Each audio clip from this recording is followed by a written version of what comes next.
going to talk about selling my soul, by the way.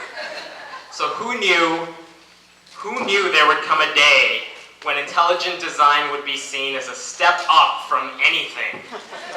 But unfortunately, here we are at the opening of the Creation Museum. Apparently, this is a museum full of facts and evidence. In fact, listen to what Answers in Genesis co-founder Mark Louis said in Friday's Columbus Dispatch newspaper when asked how the Tree of Life portion of the Garden of Eden exhibit came about, since there's no fossilized evidence revealing what the tree actually looked like. "We just made it up," Louis said. Facts.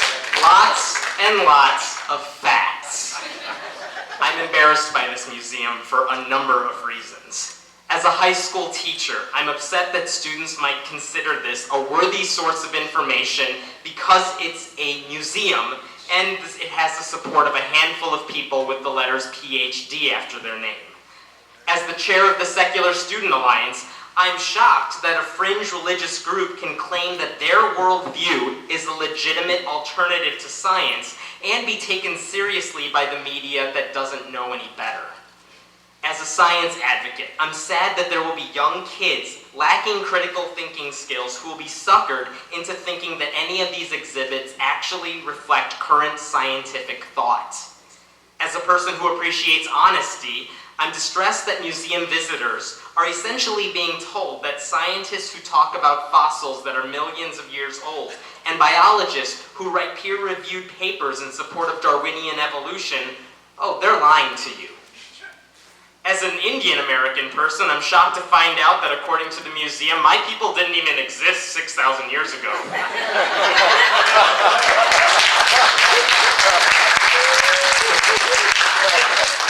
There is an upside to all this, though. Yeah, there is an upside.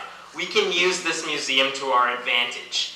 Educated science teachers and professors need to be willing to take their students on a field trip to this museum, walking them through the building and explaining everything that's wrong with the exhibits. It may need to be an overnight trip. We need someone, and we have people here who know how to do it. We need someone to create a podcast of a walking tour through the museum.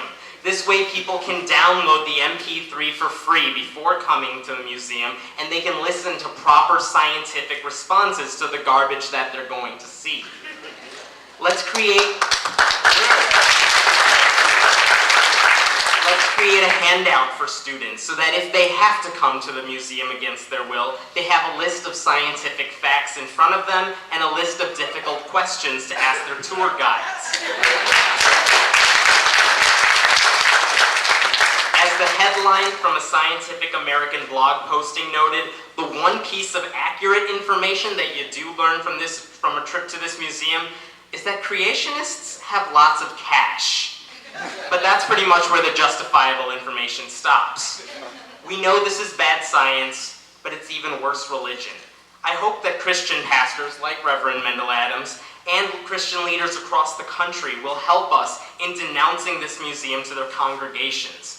There are plenty of Christians out there who manage to reconcile faith with science. This museum is as much of a travesty to them and their beliefs as it is to us and our beliefs. If they support the truth, they cannot simply stand back and watch the rest of us protest. This can't be an atheist-only rally. It needs to be a multi-faith demonstration. Christians need to be on the front lines too.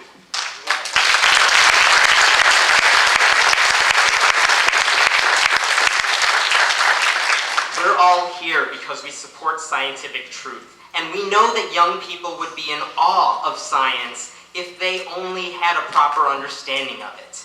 As one blogger put it, how many of these children might have become groundbreaking scientists were it not for the constant stream of anti-evolutionary propaganda overwhelming them since before even they start school?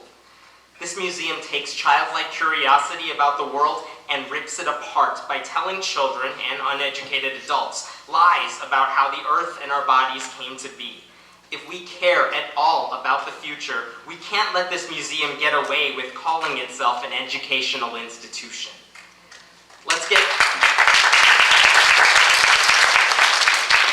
let's get one thing straight. This is not a demonstration against the Bible. It's not a rally against Christians' right to literally believe what the Bible says. It's a rally calling for people to educate themselves at a real museum, run by real scientists who rely on all pieces of evidence, not just those that fit neatly or can be forced into the biblical story. Real scientists know that there is always more work to be done and more to be discovered. We don't know everything and we'll admit that, but we have a damn good method for finding the answers.